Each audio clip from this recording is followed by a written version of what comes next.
Hola les gars, welcome dans ce nouvel épisode. Aujourd'hui, on va parler des Golden Globes. On va reprendre les bonnes habitudes et on va commencer tout de suite par qu'est-ce que c'est les Golden Globes? Alors les Golden Globes, c'est une cérémonie qui a été créée en 1944. C'est donc une cérémonie qui a été décernée par la HFPA. Vous allez me dire, qu'est-ce que c'est la HFPA? Alors, la HFPA, c'est la Hollywood Foreign Press Association. C'est donc une association de journalistes internationaux qui sont basés à Los Angeles. En gros, la HFPA, ça va être eux qui vont donc voter pour les différentes catégories pour élire un gagnant. L'idée de base, quand les Golden Globes ont été créés, c'était de promouvoir le cinéma américain à l'international. Et pour le coup, c'était de faire une cérémonie totalement différente de la cérémonie des Oscars, c'est-à-dire que c'est une cérémonie beaucoup plus chill.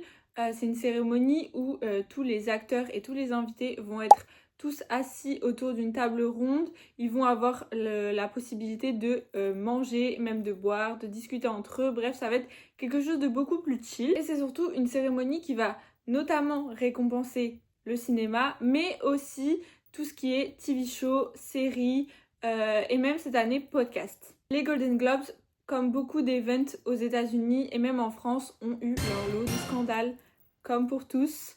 En 2021, il y a eu des accusations de corruption avec des cadeaux et des voyages qui auraient été offerts aux votants. Ce qui a donc fait que les studios ont boycotté la cérémonie. La cérémonie n'a pas été diffusée à la télé pendant un moment. Il y a donc eu une dissolution de la HFPA. Aujourd'hui, tout va bien. Les Golden Globes ont été réorganisés. Il y a eu des nouveaux votants. Donc ces dernières années, les votants sont beaucoup plus nombreux et il y a plus de votants internationaux. Et les règles éthiques de la cérémonie sont devenues beaucoup plus strictes. Maintenant que je vous ai fait un petit topo histoire et que vous avez compris ce que c'était la cérémonie des Golden Globes, on va pouvoir parler de la cérémonie des Golden Globes 2026. C'était donc la 83e édition cette année. Tout d'abord, on a vu que cette année, la cérémonie était très politique, notamment en commençant par le monologue de Nikki Glaser, qui est la présentatrice et la host des Golden Globes depuis quelques années maintenant.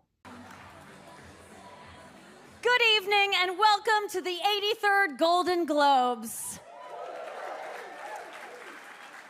Yes, the Golden Globes, without a doubt the most important thing that's happening in the world right now. On a aussi vu l'acteur Mark Ruffalo qui lui s'est justement servi de tous les journalistes et de toutes les interviews qui étaient là pour la cérémonie pour faire passer un message. Il a bien montré qu'il était totalement contre Trump et contre toute la politique de Trump. The world's completely lost its mind. I mean, I don't know what's happening in the United States. I'm so sad. I can't pretend like this is an insane. We have stormtroopers on the streets of America terrorizing people, not making people any safer. They're terrorizing people. They're killing innocent people. The rents are still high. There's no food. Food's expensive. People can't feed their kids. They can't send them to school. They can't get sick or they're going to end up dead because they can't afford health care. Something's really wrong here, and I don't know what the answer is, but the world's not better with this guy, this madman in office who just told the world that there is no international law concerning him. The only thing that concerns him is his morality. What can we do as people? We have to get out and stop it. There's more of us than there are them, and we have to be brave now. And we have to come together. You know what? This whole thing is about empathy. This whole thing, this whole celebration is about empathy. It's about people. It's about people who care for people. That's what our country is about. That's what we want to see happen. And what's happening is the opposite. But we have to be together, and we have to be courageous, and we have to be strong. And now is the time. I love you. Thank you for coming. On a aussi pu voir sur plusieurs célébrités durant toute la soirée des petits badges, des petits pins avec deux inscriptions différentes. On a notamment pu voir des pins avec l'inscription Be Good. Le mouvement Be Good aux États-Unis, il a été créé il n'y a pas très longtemps pour rendre hommage à René Good et à Keith Porter, qui sont deux personnes qui ont été tuées aux États-Unis par les agents de l'ICE. Les agents de l'ICE, c'est donc la police de l'immigration aux États-Unis. Donc le mouvement Be Good, c'est notamment pour rendre hommage à ces deux personnes qui ont été tuées injustement, mais c'est aussi pour rappeler qu'il faut être bon les uns envers les autres, puisque Be Good signifie littéralement en français être bon. Donc c'est un mouvement pour rappeler qu'il faut être bon les uns envers les autres, qu'il faut être un bon ami, un bon voisin, un bon citoyen, qu'il faut se soutenir les uns envers les autres pendant toutes ces horreurs que subissent les États-Unis et pendant tous ces moments très compliqués pour eux. Donc revenons-en à cette cérémonie des Golden Globes. C'est donc des pins qu'on a vus sur pas mal de célébrités au cours de cette soirée. On a pu les voir sur notamment Mark Ruffalo, Ariana Grande, Jean Smart aussi est montée sur scène pour recevoir un prix et elle avait son petit pins Be Good. Maintenant, passons au côté plus fun de la cérémonie, c'est-à-dire qui a gagné des prix, de quel film on a parlé et quelles étaient les petites anecdotes croustillantes durant cette cérémonie. Alors tout d'abord, on a pu beaucoup entendre parler du film Une bataille après l'autre. C'est un film avec Leonardo DiCaprio qui est sorti très récemment, où on peut retrouver aussi Teyana Taylor qui elle a gagné le Golden Globe de la meilleure actrice pour un second rôle. Dans les autres gagnants de prix, il y a aussi Noah Wyle qui a gagné lui un prix pour meilleur acteur de série dramatique pour la série The Pitt. Alors The Pitt, c'est un peu un reboot de la série Urgence qu'il y avait à l'époque. D'ailleurs, Noah Wyle avait lui-même joué dans Urgence quand il était plus jeune. Et donc là, c'est l'acteur principal de The Pitt. Une catégorie qui m'a beaucoup déçue, c'est la catégorie meilleure actrice pour une série comique ou une série musicale. Et donc les nominés, c'était incroyable. On avait Selena Gomez qui était nominée pour Only Murders in the Building. On avait Kristen, celle qui joue dans Nobody Wants This, l'actrice principale de Nobody Wants This. Il y avait Jenna Ortega qui était nominée pour Mercredi. En dernier, on avait Jean Smart qui était nominée pour la série Axe. Devinez qui a gagné? Jean Smart. J'étais un peu déçue parce que honnêtement, Jean Smart, c'est la 3e année consécutive qu'elle gagne le Golden Globes dans cette catégorie-là. Donc, bon, madame, ça va, vous avez déjà 2 Golden Globes, vous pouvez laisser celui-là. Eh ben non. Franchement, j'avais beaucoup d'espoir. Je croyais que au moins Selena Gomez allait gagner. Ou même, je me suis dit, allez, peut-être Jenna Ortega. Ou même peut-être Kristen, je sais plus c'est quoi son nom de famille. Bref, vous voyez de qui je parle. Mais même elle, je l'adore et j'adore la série Nobody Wants This. Donc je me suis dit, en vrai, une des 3, ça me va. Mais non, c'était vraiment celle que je ne voulais pas qui gagne, qui a gagné. Donc j'étais un peu déçue. Honnêtement, je vous avoue que sur cette catégorie-là, j'étais déçue. Après, toujours, on retrouve Owen Cooper. Alors lui, le garçon a 16 ans. Je crois que l'année dernière, il a même gagné un Oscar. Bref, Owen Cooper, c'est donc le jeune qui fait le personnage principal dans la série Adolescence sur Netflix. Et là, à 16 ans, il gagne un Golden Globes. Enfin, pour vous dire à quel point c'est un truc de fou. Donc, il gagne le Golden Globes pour le meilleur acteur de mini-série. Donc, pour le prix de meilleure musique de film. Alors là, c'était incroyable. Parce que le duo qui nous a remis ce prix, déjà, je m'y attendais pas, mais c'était le meilleur duo de la soirée. Même si, on va voir ça après, mais on a eu quand même pas mal de duos iconiques durant cette soirée. Et pour remettre un prix de musique et un prix de la meilleure musique de l'année, on a accueilli Jokiri avec Charli XCX. Pour ceux qui ne voient pas qui est Jokiri, c'est Steve Harrington dans Stranger Things. C'est aussi le chanteur du groupe Joe.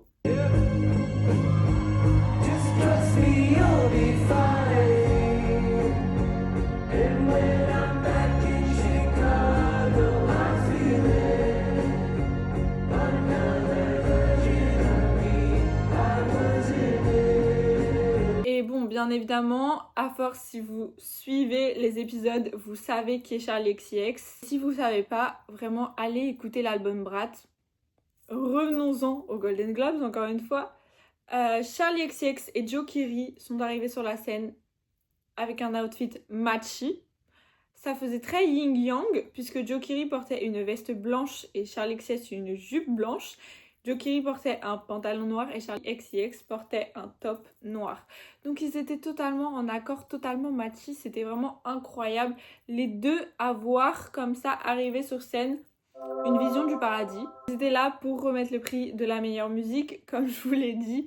Et donc ce prix a été remporté par la musique du film K-Pop Diamonds, qui est donc la musique Golden. Après, pour finir avec les gagnants des prix, on a eu pour le meilleur acteur dans un film comédie ou un film musical. Là, c'était une grosse bataille entre Leonardo DiCaprio pour une bataille après l'autre ou Timothée Chalamet pour Marty Suprême. C'est donc Chalamet qui l'a remporté. On en est très content. Donc Timothée Chalamet a remporté ce prix pour son film Marty Suprême qui n'est pas encore sorti mais qui va bientôt sortir en France. D'ailleurs, je pense, vu de cette cérémonie, je pense que Timothée Chalamet est bien parti pour être dans la liste des favoris pour remporter l'Oscar du meilleur acteur de cette année. Maintenant, passons aux infos un peu croustillantes qu'on a pu voir ou entendre durant cette cérémonie. Alors tout d'abord, Jacob Elordi était là avec ses deux parents. J'ai trouvé ça très mignon. Et puis Jacob Elordi quand même, on l'aime aussi. Puis drama, fake news, I don't know, mais on a pu voir Selena Gomez et Benny Blanco qui étaient présents. Et durant le tapis rouge, Selena Gomez a fait des photos où elle mettait justement le bras devant son ventre. Donc ça y est, vous pouvez déjà trouver des rumeurs en disant que Selena Gomez est potentiellement enceinte. Mais personnellement, je ne pense pas que Selena Gomez soit enceinte. Je pense juste que c'est des rumeurs. Enfin, au bout d'un moment, c'est juste la dame, elle met sa main comme ça sur son ventre. Dites-moi ce que vous en pensez en commentaire. On a aussi vu que Seth Rogen, qui a gagné lui le prix pour le meilleur acteur dans une série comique, a une voix très drôle. Il a vraiment la voix d'un papy dans un dessin animé. C'était très drôle à entendre, je m'y attendais pas. This is so weird. We just pretended to do this. And now it's happening. Thought the only way I would get to hold one is to create a whole show to give myself a fake one. On a aussi eu Snoop Dogg qui nous a remis le prix du meilleur podcast. Snoop Dogg était donc totalement défoncé sur scène. Déjà, il arrive sur scène avec des big lunettes de soleil noires pour bien qu'on ne voit pas ses yeux. Et après, il l'a totalement dit dans son petit speech. Je suis totalement high. Stop the music. Need y'all to loosen up a little bit. This is the double G's. The double G's is the Golden Globes, and you with the D-O-double-G. So make sure you enjoy yourself. Don't be no stiff biff. Move around a little bit. Best podcast is a very important category for me because before a podcast, I was what you all listen to driving around in your cars. Shout out to the Golden Globes for putting the podcast category in this award show. And shout out to all of the podcasters. You all are winners. But the real winner... I'm high as a motherfucker right now. Et d'ailleurs, je crois même qu'à la rediffusion sur Canal+, il a été censuré tellement il était défoncé. Et pareil, il y a actuellement des grosses rumeurs disant que Kylie et Timothée seraient potentiellement engaged, donc fiancés. Puisque on a pu voir que, comme je vous l'ai dit au début, la cérémonie c'est par table. Donc Kylie était bien évidemment à la table de Timothée Chalamet et chaque personne a un petit name tag pour indiquer sa place. Et donc le name tag de Kylie, c'était écrit Kylie Jenner Chalamet. Donc les gens se posent des questions, sachant qu'elle a aussi un énorme diams qu'elle porte au petit doigt. Donc les gens se disent c'est potentiellement une bague de fiançailles parce que ça quand même ça ressemble à une bague de fiançailles. Enfin, quand vous voyez la taille du diams, vous vous dites ah oui quand même. Petit twist, elle le porte au petit doigt. Du coup les gens sont vraiment perplexes. Mais là, que ce soit le name tag. Hola, bonjour, c'est la Zoé du montage qui vous parle. C'était pour faire une rectification par rapport à ce que vous venez de voir dans la vidéo. C'était pour vous dire que l'histoire du name tag de Kylie Jenner Chalamet, c'est de Lia. Voilà, il y a plein de trucs qui sont sortis hier pendant que je faisais le montage pour dire que c'était de l'IA. Apparemment, c'est sorti sur TMZ. Bref, je vous mets toutes les infos qui suivent, mais du coup, fake news. The name tag was AI. We got again. Of course we did. Look, when you zoom in on the writing, it just says Kylie Jenner. Completely different font. There is no Chalamet. There is no cursive. None of that exists. Here's my formal apology for believing everything that I see on the internet. But here's also me following up and letting you know I was wrong. Many of us were wrong. Plus la bague, le Diams, plus le fait que Timothée Chalamet, à chaque fois qu'il gagne des prix, que ce soit au Critics' Choice Award, que ce soit là aux Golden Globes, il remercie toujours Kylie Jenner, qui qualifie comme son partenaire. For my parents, for my partner, I love you. Thank you so much. Donc son partenaire de vie. Donc les gens commencent à se poser des grosses questions. On a pu aussi voir un retour de Fran, donc l'actrice de Une nounou d'enfer, qui a fait une petite apparition sur scène. Vraiment, histoire de quelques minutes, mais elle était là. Please stop! Stop! Stop! Oh my gosh! For the love of God, stop! Fran, what are you doing here? What are the stars of Marty Supreme? What's going on, Fran? Sweetie, you know I love you, but you have to stop singing. Your voice is so annoying. That means so much coming from you. Don't tell me that you are going to sing in Korean, too. No, I was gonna rap in Korean. Look, I'm sorry, but if you don't stop singing right now, I'm gonna remove you from the union. Well, you're not even the president of SAG anymore. I get one free kill, honey. Fine. I really only did this to get this jacket, so. Anyway, take it away, Fran. Okay. Don't mind if I do. Pareil, on a vu le duo Miley Cyrus et Pamela Anderson. Alors pareil, je les aurais jamais imaginés ensemble, mais elles sont arrivées ensemble pour remettre un prix. A therapist, a witch, a singer, a revolutionary, a religious leader, and a girl boss. Each of these characters left an indelible image on the big screen this year. They also left a lasting image on me. In honor of tonight, I already got the winner tattooed on my body. Well, we haven't announced the winner yet. Yeah, I had to get them all just to be safe. Wanna guess where my begonia tattoo is? I do not. The nominees for Best Performance by a Female Actor in a Motion Picture, Musical, or Comedy. Et surtout, très important, n'hésitez pas à vous abonner, ça booste ma visibilité et ça me permet de continuer à faire des vidéos.